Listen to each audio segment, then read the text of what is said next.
Let's turn to John Bussey now, associate editor of the Wall Street Journal, with which this channel shares common ownership, and he's also a Fox News contributor. Good afternoon. Hi. Some quotes here. The first one from Bannon, A1A, treasonous. He says, the three senior guys in the campaign thought it was a good idea to meet with foreign government inside Trump Tower in conference room on the 25th floor with no lawyers. Even if you thought that was not treasonous or unpatriotic or bad stuff, and I happen to think it's all of that, you should have called the FBI immediately. Treasonous, he says.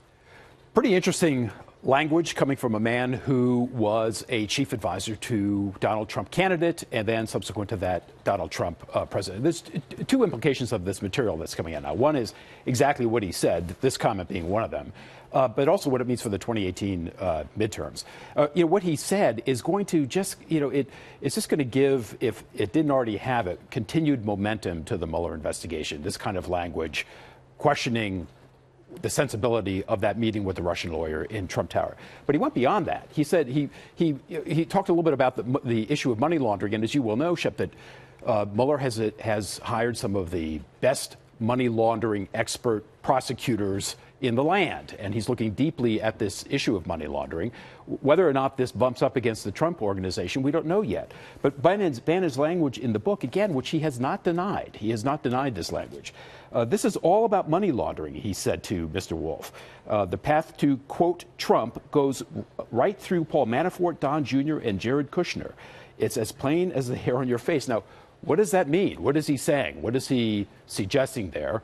And how much of this is going to simply give more legs to an investigation that the Trump presidency had hoped was going to sort of wrap up by Christmas? Well, one of the things he said was that the main lawyer hired, the first prosecutor, was all about money laundering, that to him at least, this investigation clearly is about money laundering. Yeah, that's right. I mean, that's where Bannon is headed in this conversation. This is a political bromance gone bad, and it's going to have longer-term implications for what's now going to happen this year in elections around the country.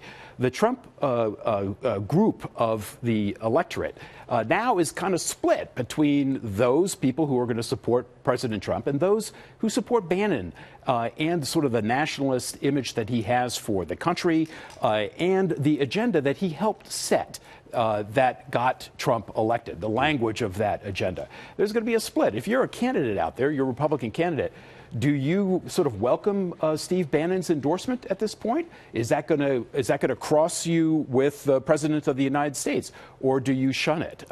That's the cleavages that you're going to see, along with the cleavage that has the establishment GOP kind of off on its own at this stage. You know, the allegation is that for Trump, winning was going to be being the most famous person in the world, that he was going to parlay that fame into a news network, A1C now. And here's a quote about the election night.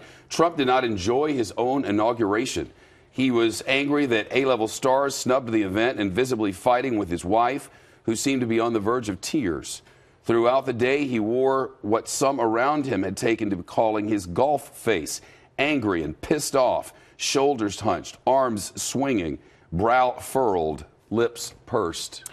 So the administration is saying, just don't believe this book, that there are a lot of untruths in it. It's going to be tough for an administration that has had trouble presenting the truth itself and has been caught in any number of falsehoods. Hundreds. Lecturing somebody else about truth-telling.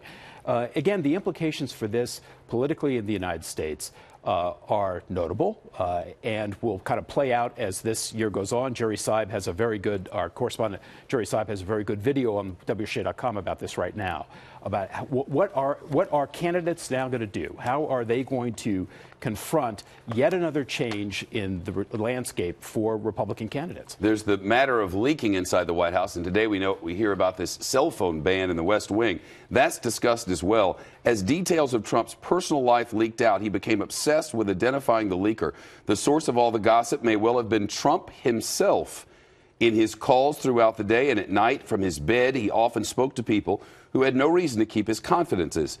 He was a river of grievances, which recipients of his calls promptly spread to the ever-attentive media. So the desire to control the image of Trump Inc. and the presidency of Donald Trump is kind of playing out also in this notion of a cease and desist order.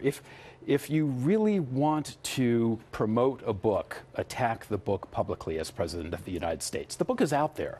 People are going to see it. Now it's being made even sort of more pronounced on the political landscape. It's probably not the best way to go about trying to squelch something that's critical of your presidency. Yeah, that's how it appears. Thousands, tens of thousands of pre-sales. Yep. John Bussey from Wall Street Journal, thank you.